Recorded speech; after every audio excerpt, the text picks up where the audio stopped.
What is going on, folks? How are y'all doing? I hope you're doing well. Today we are going to be doing a video on how I make some of my lures out of just random pieces of wood like this. Now, I'm taking a chisel right now and I'm cutting it into chunks so that I can cut it down and make it into some awesome looking lures for a vacation that my family is going on in a couple of weeks here. We'll be doing lots of fishing. They have a pier. You can fish from the beach and it's pretty cool. So let's get right into it. Alrighty, folks. Well, I don't have the fanciest of tools, you know. I found this log in my grandpa's backyard and it carved up pretty nice when I did some tests on it, so I figured I'd give it a try. You know, because pine, it's a pretty good piece of wood for lures, and floats well, has good action on crankbaits and things like that, which is most of what I'm making.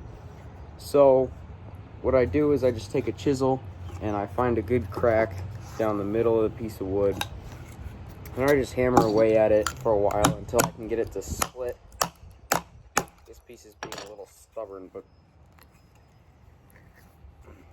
yeah, it's takes just a minute or two. Sometimes I use a hammer and get it all separated, and then I can pull it in half like that. And then you get chunks of wood that I carve down and sand them down, draw the lure design, and cut it out with a jigsaw.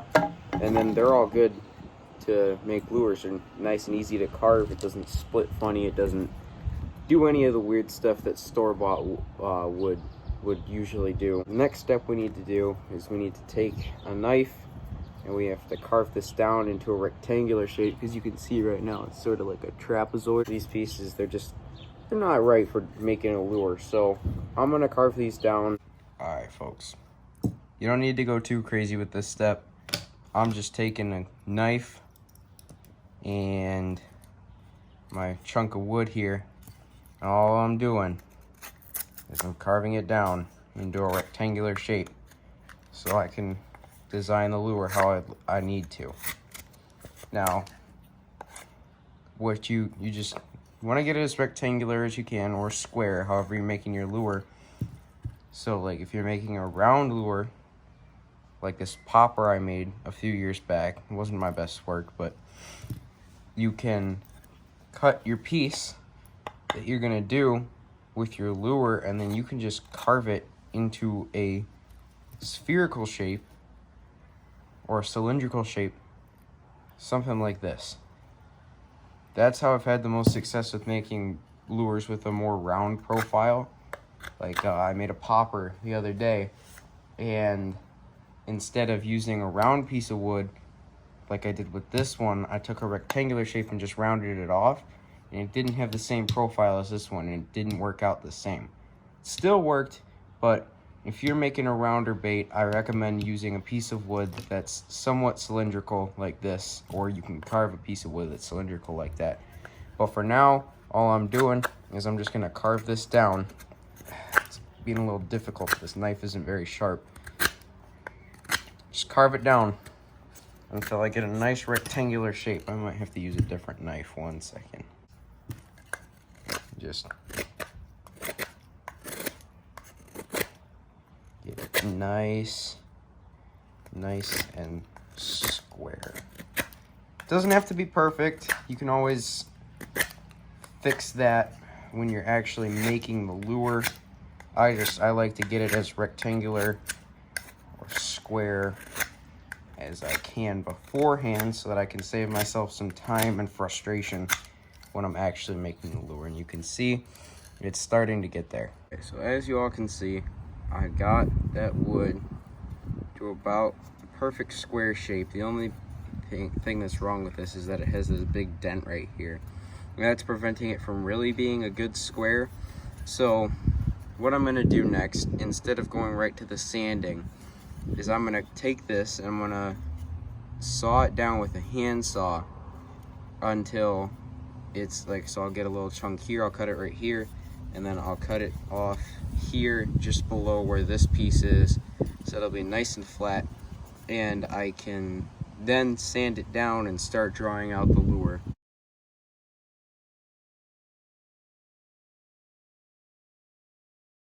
Alright, So I got the first cut done, and I got rid of that blemish as much as I could. I might have to shave this down a little bit with a knife, but it's looking a lot smoother already. Next cut I have to make is right about here, so that I can have my good chunk of wood and start sanding down the lure.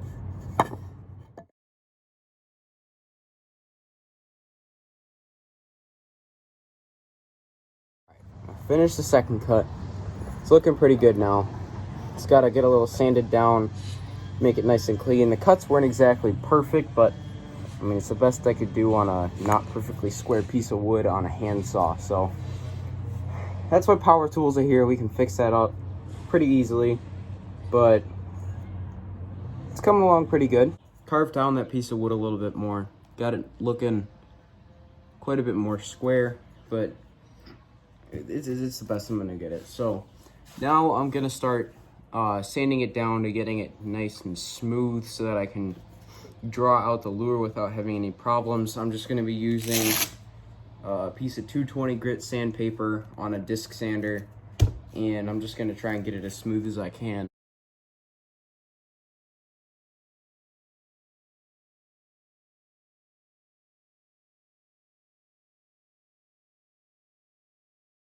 So I got the lure sanded down, or the block of wood sanded down nice and smooth.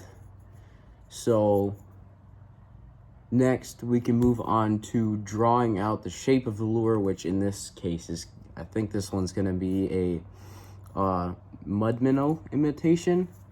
Making this one for my dad. But so we'll just draw it out, and then I'll take this jigsaw and I'll just cut it out. So this is the first of 3 more that I have to make. I made 3 others earlier this week, which, let me go grab them, I'll show you. Okay, so I got the lures. The first one I was telling you about, that popper, not very round like I wanted it to be. I made this for my youngest brother.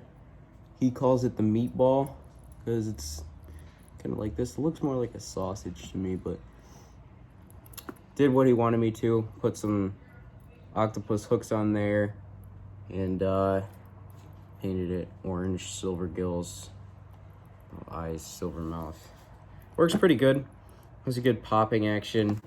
I made 2 other lures, one for my mom and then one for my other brother. And they were both little shrimp lures, little crankbaits. This one's my mom's, pink and silver. It's a little deep diver. Kind of had to adjust it. I made the tail, the crank, and it didn't really work out at first, so I kind of had to bend it a little bit, which is easy because I make these lips out of expired gift cards and old things like that, so it works out pretty well. And I just put I think this is a 1/0 circle hook on there, and a split ring, and it works pretty good. Same with this one. This one I kind of made it like I tried to make it the best I could of an actual shrimp, but it turned out more of like ghost shrimp colors. And these were both the same build. I had to make the tail on this one different because it wasn't working great. The lure was just flipping over and over in the water. So I trimmed it down and I bent it like this, so now it's more of a square bill crankbait. The action on this thing is absolutely insane. I tested it in the water, and it twists here at the middle point like this. It doesn't make the noise, that's just the hook, but it went like, it's going like this in the water. It's got that flash on top from the gold. It had gold paint on the tail, but it came off. But it works great. So I'm hoping that both of these will catch some good fish when we're down in the surf.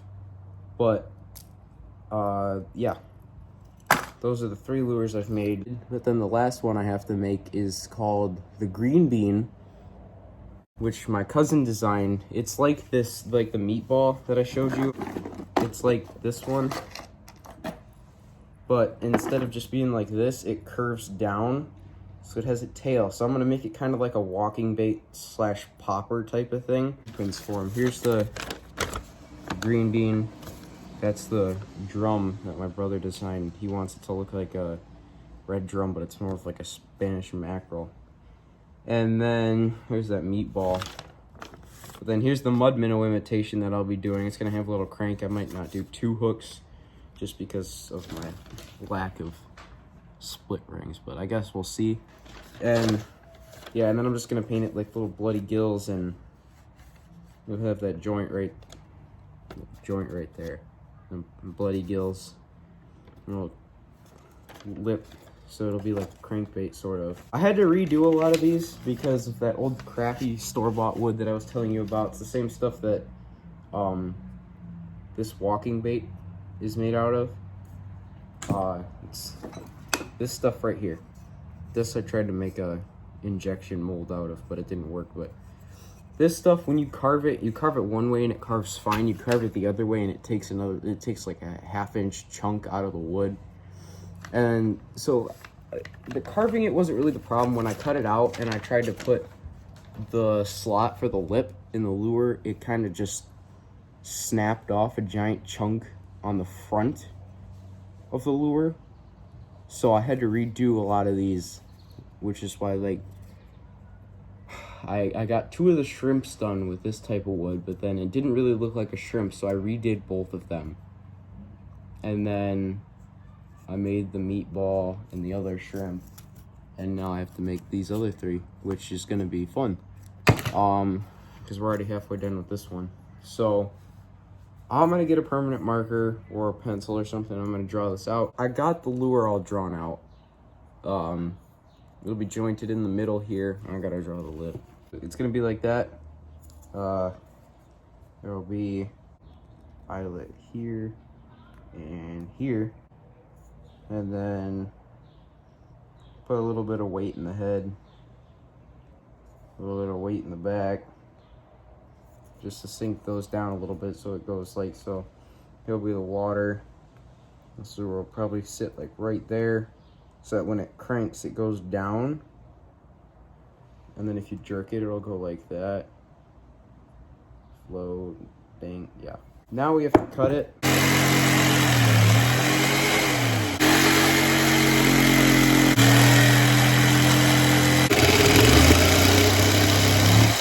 All right, I got the 2 pieces sanded, or not sanded. All right, I got the 2 pieces cut out, and I need to sand this one down a lot, sand this one down a little less, and then I'm gonna start putting in the chamfers, make them look nice and round, sort of. And then I'll cut them in half and put the joints in them. But I need to get these sanded down, so time-lapse time.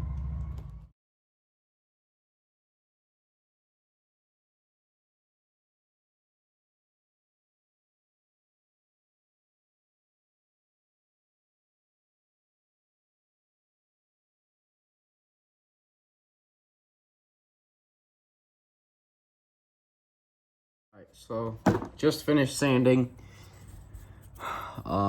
This one turned out pretty good. This one is it's not so great. Not so great. Not loving it. It'll still work. Next step, I'm probably gonna grab a razor blade for this because none of my knives are sharp enough anymore. But I'm gonna add the chamfers, make them look smooth, rounded out, and make them not rectangular. So let's get to carving again. Got my razor blade, and yeah, that'll work good. Gotta carve it down now just a little bit. Make it nice and rounded off. Start out kind of like it's starting out like this. Well, when we're done, it's gonna be kind of wider on the top and thinner on the bottom.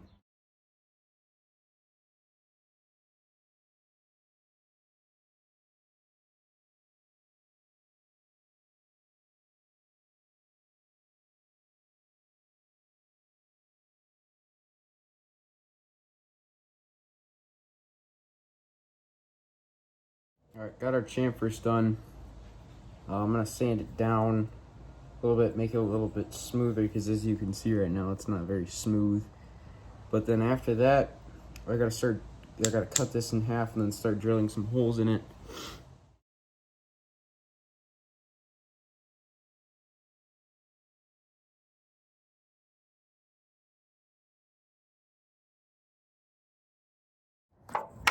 Got that sanding done.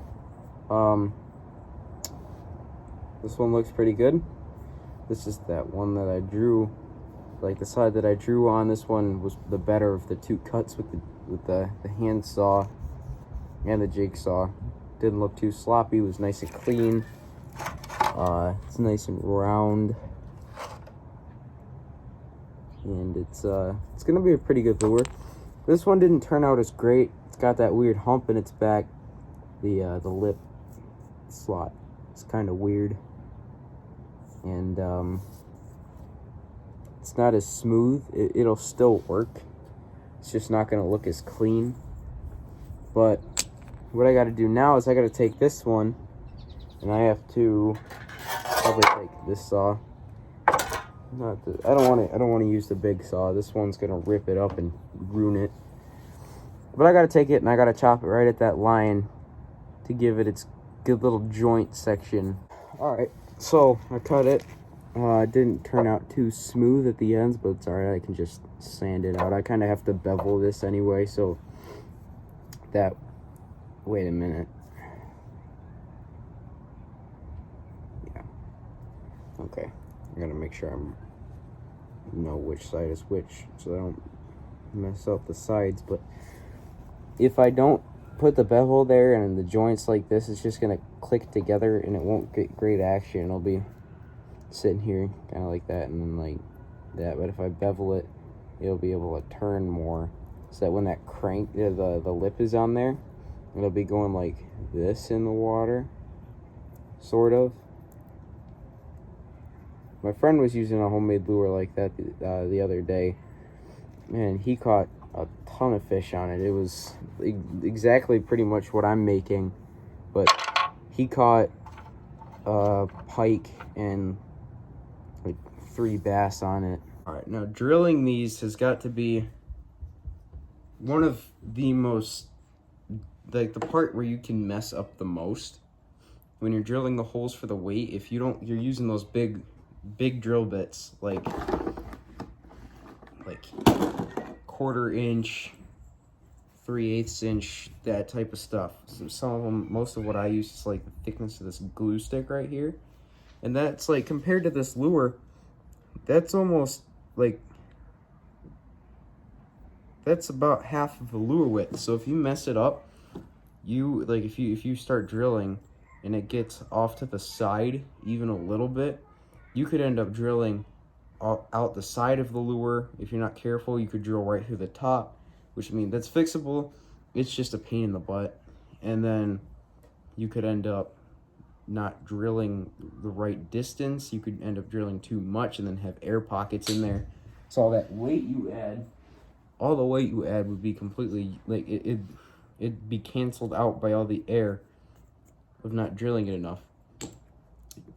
It's challenging. And then if you drill the eyelets sideways, or if you drill them out the side, then they're all messed up. I like to take a screw or a knife or something, and then I'll just make a little dot right in the middle of the lure where I want to drill that hole, so that it's nice and uniform. It doesn't get off to the side. You know, it's kind of like a pilot hole when you're hammering nails into a piece of wood, but you're just giving a little guide where to start.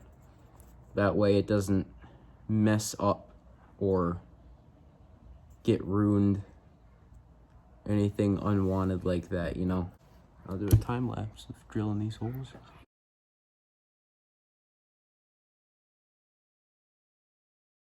Slow-mo. How I make my eyelets is I just take a good old piece of wire and I twist that around the back of a finish nail, just like so.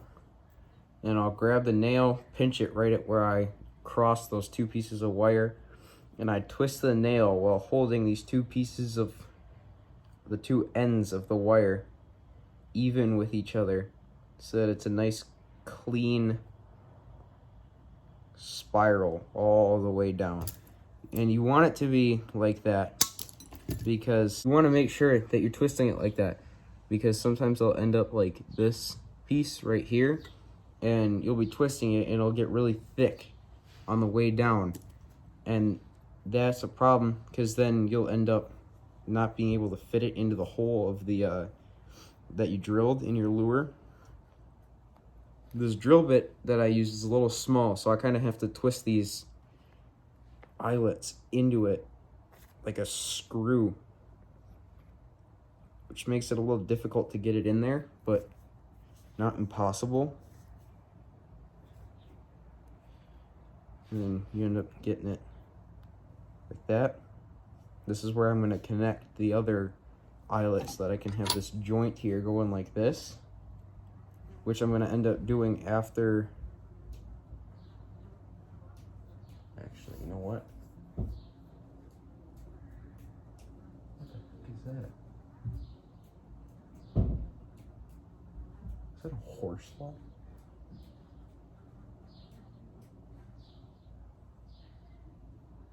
Huh. There's a horsefly in here.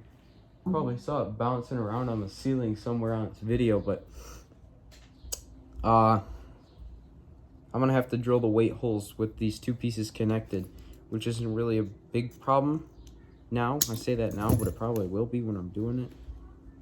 Where did I put my fin? There's the finish nail. So I'm just gonna keep twisting up these eyelets, and I'll get back with you guys when I put the weight in.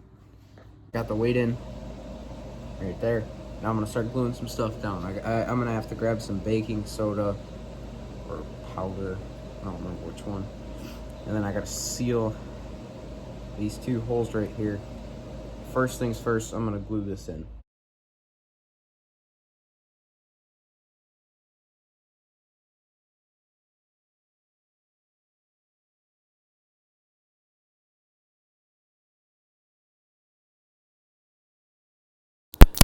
Alrighty folks, so what I've done is I've taken an old hotel key and I cut it to make a lip for my lure. I'm gonna paint over it so you don't see checkout options on the front, but I sealed up those weight holes with some baking powder, and then I glued in all of the eyelets. So all that's left to do is paint it and seal it. So I just finished the lure. It's looking great. Put some octopus hooks on there, and got this thing all painted and sealed. Did the best mud minnow pattern I could. Looks like it's got a good action on it. I'm gonna go test it out in a little bit, but it is looking great. Thank you all so much for watching. I really appreciate it. Go ahead, if you could, drop a subscribe, hit the like button, turn on the notification bell. It'd be greatly appreciated. I'll be going on my trip in 2 weeks now, and I'll be trying to get some footage, fishing and things like that, and we'll be testing out these lures. But thank you for watching, and I'll see you guys next time. Peace out.